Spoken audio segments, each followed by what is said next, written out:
अच्छा बच्चे, बिस्मिल्लाहिर्रहमानिर्रहीम। Chapter number 6 chemistry first year.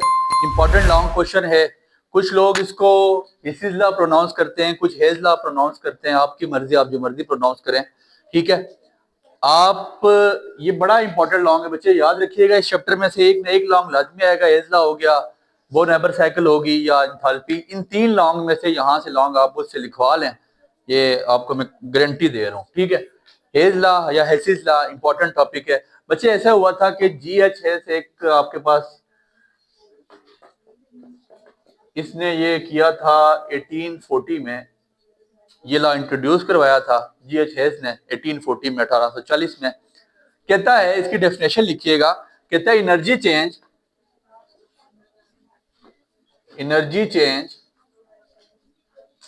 Enthalpy लिख लें, एनर्जी की जगह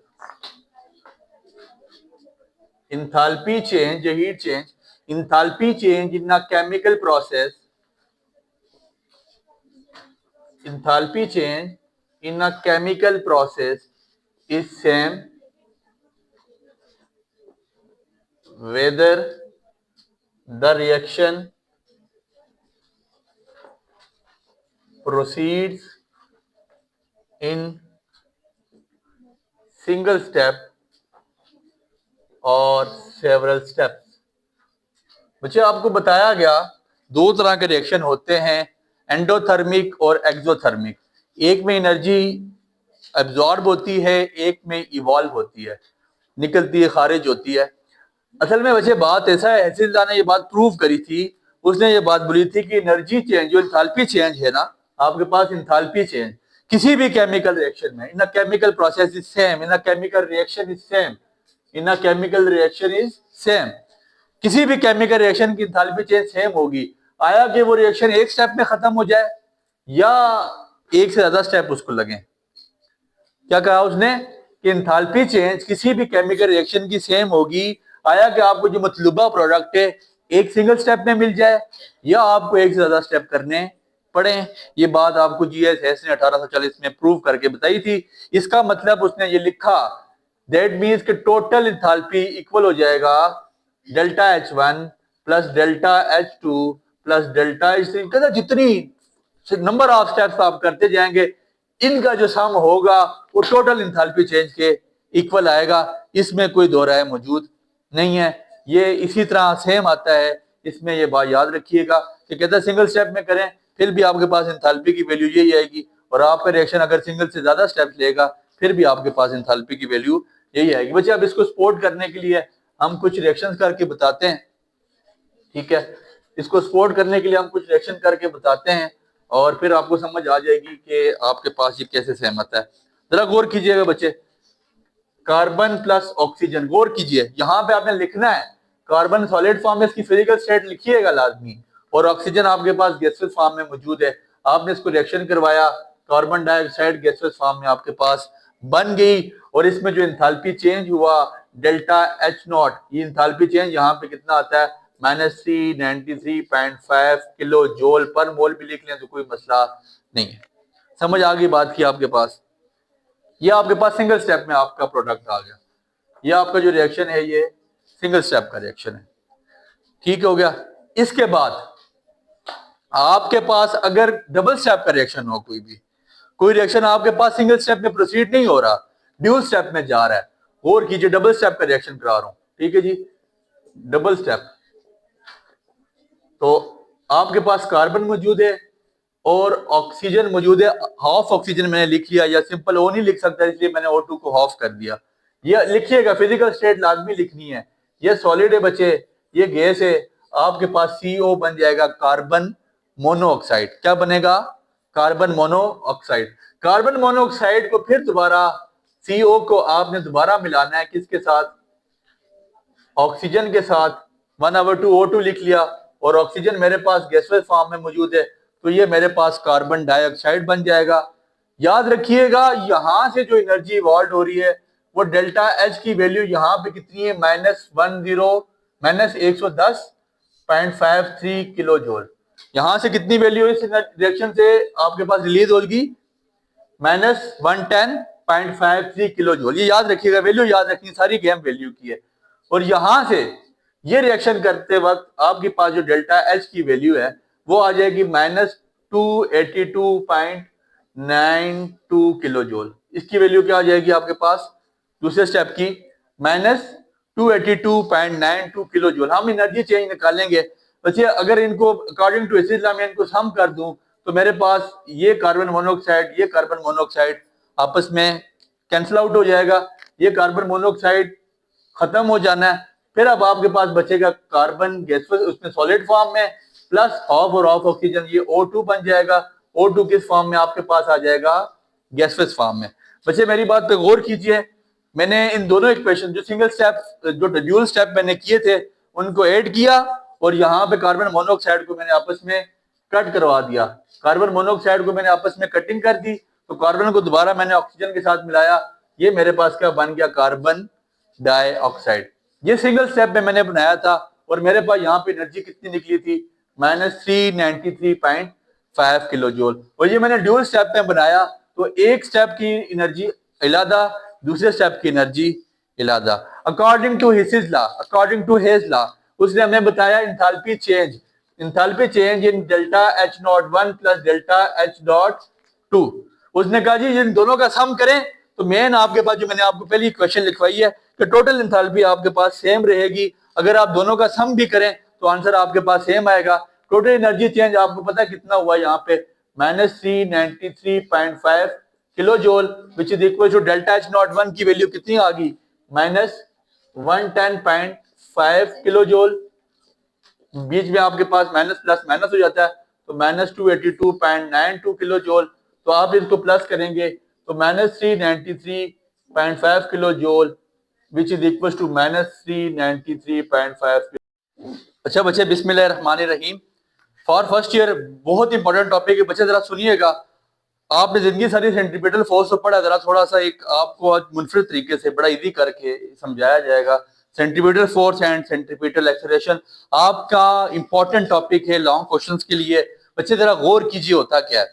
सबसे पहले आप सेंट्रीपिटल फोर्स की डेफिनेशन लिख ले, आपने जिंदगी सारी पढ़ी है। The force which compels the body to move in a circular path. The force, बच्चे किताबी बातें नहीं लिखेंगे, गिनी चुनी हुई चीजें कराऊंगा, लॉन्ग क्लियर हो जाएगा, समझेंगे इसको जरा। The force which compels the body to move in circular path.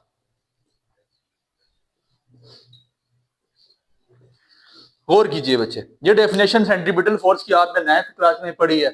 अभी हम कोशिश करेंगे कि हम ज्यादा अपना जो तवानाइयां जो सर्व करें वो सेंट्रीपिटल एक्सेलरेशन पे करें। गौर कीजिए सेंट्रीपिटल फोर्स होता क्या है। The force which compels the body to move in a circular, वो फोर्स जो बॉडी को सर्कुलर पाथ में रहने के लिए मजबूर करे। क्या करे? The force which compels the body to move in a circular path. आपको बड़ी आसान बड़ी इजी सी एग्जांपल देते हैं। आपने जिंदगी सारी, आप छोटे थे आप पतंग उड़ाते थे, फिर उसके बाद पतंग उड़ाते उड़ाते ना हमारे पास डोर बची तो हम गाटियां डालते थे। गाटी मिसाल के तौर पे हमारे पास पत्थर था और पत्थर के पीछे हमने बांधी होती थी डोर, और हम कभी जब मजे में होते थे तो उसको ऐसे घुमाने लग जाते थे। ठीक है, मिसाल सुनिएगा, मिसाल सुने बच्चे। ये आपके पास पत्थर है और इसको आपने किससे बांधा हुआ है? स्ट्रिंग के साथ, रस्सी के साथ। किसके साथ बांधा हुआ है? सुनिएगा, गौर कीजिएगा बच्चे। आपने इसको स्ट्रिंग से बांधा हुआ है और जब आपने इसको स्ट्रिंग से बांधा हुआ है तो पत्थर ऐसे घूमना शुरू है। आपका क्या ख्याल है बच्चे, ये आपके हाथ की लगाई भी फोर्स से घूम रहा है? आप कभी सोचे इस बारे में कि एक चीज वो परपेंडिकुलर है, एक चीज क्या है? परपेंडिकुलर। वो सर्कल में कैसे घूमने लग जाती है? वो सर्कल में ऐसे घूमती है कि जो परपेंडिकुलर चीज है ना, इस पे टेंशन इन स्ट्रिंग है, स्ट्रिंग की वजह से इसके अंदर क्या पैदा हो जाता है? खिंचाव। टेंशन क्या होती है? खिंचाव। स्ट्रिंग की वजह से इसके अंदर क्या पैदा हो जाता है? खिंचाव। आप इसको ऐसे करते हैं ना तो वो घूमने लग जाता है। आप अपना हाथ भी रोटेट ना करें, कभी भी याद रखिए, एक पॉइंट दे रहा हूं,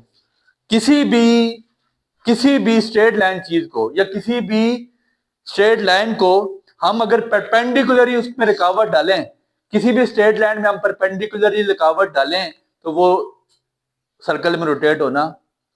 किसी भी स्ट्रेट चीज को हम देखें, पंखा देख रहे हैं, इसमें परपेंडिकुलर रुकावट पड़ी हुई है और वो कहाँ रोटेट हो रहा है? सर्कल में। समझ आ गई बात की? बच्चे आप कभी इस बात पर गौर करें, आपने घाटी इस तरह रोटेट करा रहे हैं ना, और आपकी घाटी यहां से टूट गई है, तो आपने क्या देखा? जो पत्थर निकल के जाएगा वो गोल ही निकलेगा, वो नोल गोल निकल के आगे नहीं जाता ना, वो दैट मीन के वो टेंजेंट निकाल के आगे निकल जाता है। दैट मीन के एक चीज ही मूव हो रही है, किसमें? सर्कल में तो मूव हो रही है, लेकिन किसकी वजह से? टेंशन की वजह से। और उसकी डायरेक्शन बेसिकली सर्कल नहीं है, गोल, वो परपेंडिकुलर है। वो यहां आती है तो ऐसी डायरेक्शन बनाती है, यहां आती है तो ऐसी डायरेक्शन बनाती है, यहां आती है तो ऐसी डायरेक्शन बनाती है, यहां आती है तो यहां आती है तो दैट मीन्स के उसकी डायरेक्शन चेंज हो रही है हर पाथ पे, हर थोड़े थोड़े पेज के बाद, थोड़े थोड़े एरिया के बाद डायरेक्शन चेंज हो रही है। इसके साथ ही सी मिसाल है, प्रैक्टिकल करके देख लें। घाटी बांध रोटेट करें, सेंटर से एक जगह से छोड़ दें, आपको नजर आएगा कि वो स्ट्रेट लाइन में आगे जाएगी। वो टेंजेंट बना रही होती है इसके साथ, वो क्या कर रही होती है? टेंजेंट बना रही होती है। बस ये पॉइंट माइंड में रखना है। वो टेंजेंट किसके साथ? परपेंडिकुलर किसके साथ बनाती है? अपने रेडियस के साथ। किसके साथ? रेडियस ऑफ सर्कल के साथ वो क्या बना रही होती है? टेंजेंट बना रही होती है। और एक वक्त आता है, ठीक है, जो हम किसी, इसलिए आपको ये पॉइंट बताइए, देखिए परपेंडिकुलर बन रहा है, परपेंडिकुलर बन रहा है। मैंने आपको बताया किसी भी स्ट्रेट लाइन चीज को हम परपेंडिकुलर रुकावट डाल के सर्कल में रोटेट करवा, आप खुद घाटी की मिसाल अपने पास ले लीजिएगा। हमने पढ़ा न्यूटन के सेकंड लॉ में, न्यूटन ने कहा F is equal to M A, तो F C centripetal force is equal to M A C. Now what is AC? AC is called centripetal acceleration. AC क्या चीज है? Centripetal. Now we have to find centripetal acceleration. What is centripetal acceleration? ठीक है जी। अब हमने centripetal acceleration की definition लिखनी है। हेडिंग दे दीजिएगा सेंट्रीपिटल एक्सीलरेशन। इस पॉइंट पे दोबारा आएंगे, ये पॉइंट आपने माइंड रखना है, इक्वेशन माइंड में रखनी है। FC is equal to MAC, ये सब हेडिंग में लिख लीजिए अपने पास। इसकी हेडिंग आपने अपने माइंड में रखनी है बच्चे।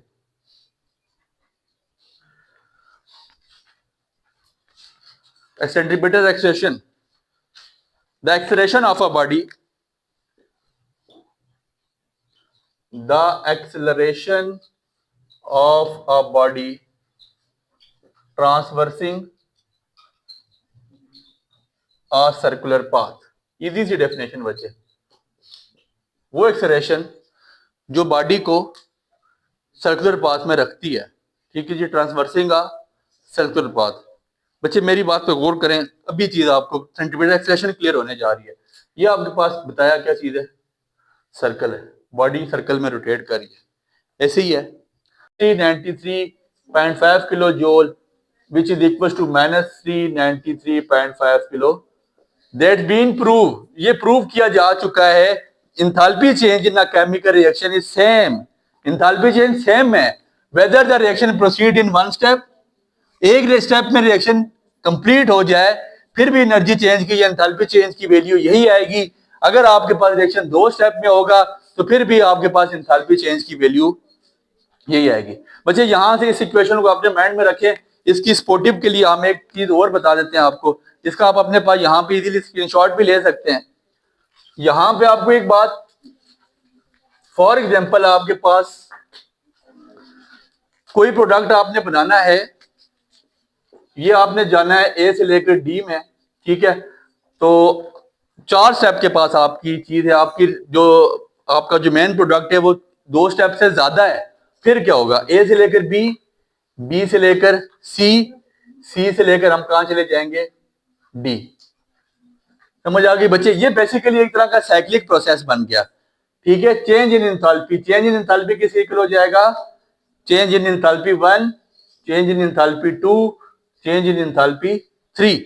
तीनों की आपके पास एंथैल्पी, आपने जाना था ए से लेकर डी में, तो उसने कहा जी चेंज इन एंथैल्पी किसकी इक्वल हो जाएगा? कि तीनों को सम करूंगा, जो मैंने पहले इक्वेशन को सपोर्ट करने के लिए आपको बता दिया, delta H is equal to delta H1 plus delta H2 plus delta plus up to so on.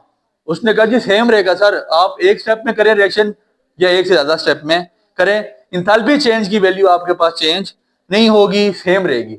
बच्चे इसको लिखवाने का मकसद ये है, मैं लिख सकता हूं delta H which is equal to delta H1 plus delta H2 plus delta H3। यहां पे एक पॉइंट अपने पास नोट कर लीजिएगा, enthalpy change in a cyclic process is zero. Enthalpy change in a cyclic process is zero. Cyclic process में enthalpy change zero हो जाता है। बच्चे मुड़ के वापस यहाँ पे देखिए, ये साइकिल बन रही है पूरी, ए से लेकर बी, बी से सी, सी से लेकर, ये एक साइकिल बन रही है पूरी। तो यहाँ पे एंथैल्पी चेंज आपके पास क्या हो जाता है? जीरो। दैट मीन्स कि हम जीरो को सपोर्ट कर सकते हैं। ये देखें, -393.5 किलो जूल, -393 उधर जाके +393.5 kilo joule which is equal to zero. That means के साइक्लिक, आपके पास साइक्लिक प्रोसेस में एंथैल्पी चेंज क्या हो जाता है? जीरो। ठीक है, लेकिन हमारे पास जो मेन एजिज़ ने हमें बात बताई, उसने कहा कि एंथैल्पी चेंज सेम रहेगा। अगर आपका रिएक्शन सिंगल स्टेप में प्रोसीड हो जाए फिर भी एंथैल्पी चेंज की वैल्यू वही आएगी, और अगर आपका रिएक्शन वन से ज्यादा स्टेप में प्रोसीड हो जाएगा फिर भी आपके पास एंथैल्पी चेंज की वैल्यू सेम आएगी। आपको करके प्रूव करके बता दी बच्चे। ठीक है, सिंगल स्टेप का रिएक्शन भी करके बताया, डबल स्टेप का रिएक्शन भी करके बताया, और इसके बाद ये आपको प्रूव कर दी। ये साइक्लिक प्रोसेस आप इसको डेफिनेशन के बाद लिख लें, ज्यादा बेहतर है। और इसके बाद बस आपने उसको एनर्जी डायग्राम बना के बतानी है और आपका लॉन्ग क्वेश्चन कंप्लीट हो जाएगा। आपकी जो नई बुक, फेडरल बुक की, बोर्ड की नेशनल बुक फाउंडेशन की जो नई किताब आई है 2022-23 करिकुलम वाली, उसमें ये चीजें शॉर्ट हैं। आप कोशिश करेंगे ये चीजें लिखें, ये चीज इंपॉर्टेंट है। एनर्जी डायग्राम बना के लिखिएगा, energy diagram for formation of CO2, carbon dioxide की फॉर्मेशन के लिए एनर्जी डायग्राम कैसे बनती है। बच्चे ये आपके पास फॉर एग्जांपल एंथैल्पी के लिए मैंने लगा दी, डेल्टा एच चेंज के लिए ये एनर्जी डायग्राम है। ठीक है, और सबसे पहले याद रखिए आपने क्या बनाया था? आपने बनाया था कार्बन और ऑक्सीजन को, उसको कार्बन और ऑक्सीजन को आपने जोड़ा और आपके पास जो आपकी प्रोडक्ट थी, याद रखिए अगर आपके पास एंथैल्पी की वैल्यू नेगेटिव आएगी, एक्सोथर्मिक रिएक्शन होगा, तो आपने इसकी एरो का साइन डाउनवर्ड रखना है। और अगर आपके पास रिएक्शन एंडोथर्मिक होगा, वैल्यू आपके पास नेगेटिव नहीं पॉजिटिव होगी, तो इसका एरो ऊपर वाली साइड पे होगा, अपवर्ड होगा। समझ आ गई? यहाँ पे आपका प्रोडक्ट क्या बनता है? CO2, कार्बन डाई, और यहाँ पे एंथैल्पी की वैल्यू डेल्टा एच की वैल्यू हमारे पास क्या है? -393.5 किलो जूल। ये सिंगल स्टेप में जो हमने बनाया था। अब एनर्जी डायग्राम बना रहे हैं हम डबल स्टेप की। मेरी बात पे बच्चे गौर कीजिए, डबल स्टेप की एनर्जी डायग्राम बनाने जा रहे हैं। कार्बन प्लस ऑक्सीजन हाफ, इसके बाद ये आपके पास क्या बनेगा बच्चे? ये आपके पास बनने जा रहा है, यहाँ पे आप लिख लें CO, कार्बन मोनोऑक्साइड।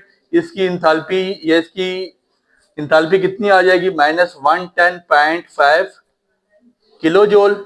आपके पास यहाँ पे जब आपने कार्बन के साथ ऑक्सीजन को मिलाया, कार्बन मोनोऑक्साइड बना, तो आपकी एंथैल्पी की वैल्यू क्या आ जाएगी? -110.5 किलो जूल। और इसके बाद आपने यहां से इसको प्रोसीड करवा दे नीचे डाउनवर्ड। जब आपने कार्बन के साथ दोबारा ऑक्सीजन को मिलाया तो यहाँ पे आपके पास क्या बन जाएगा? Carbon dioxide. और कार्बन डाइऑक्साइड यहाँ पे अब आपने जब ऊपर आपको रिएक्शन करके बताया है, यहाँ पे एनर्जी की वैल्यू कितनी आ जाएगी? -282.92 kilo joule. So energy diagram आपने इसकी जो कर्व बनानी है वो डाउनवर्ड बनानी है, क्योंकि मेरे पास रिएक्शन एक्सोथर्मिक है, वैल्यू इसकी नेगेटिव है। इसको यहाँ पे आपने नेगेटिव साइन लेके एनर्जी डायग्राम बना के इसके नीचे लिख लीजिएगा, energy diagram for the formation of CO2। ये सिंगल स्टेप रिएक्शन की एनर्जी डायग्राम बन गई। हमने जो सिंगल स्टेप रिएक्शन किया था, ये हमने डबल स्टेप रिएक्शन की एनर्जी डायग्राम बना दी। और इन दोनों को हम जब सम करेंगे तो हमारे पास एंथैल्पी चेंज की वैल्यू सेम रहेगी। उम्मीद करते हैं आपको ये टॉपिक समझ आया। Give it a like. Stay updated. Like, subscribe, and comment.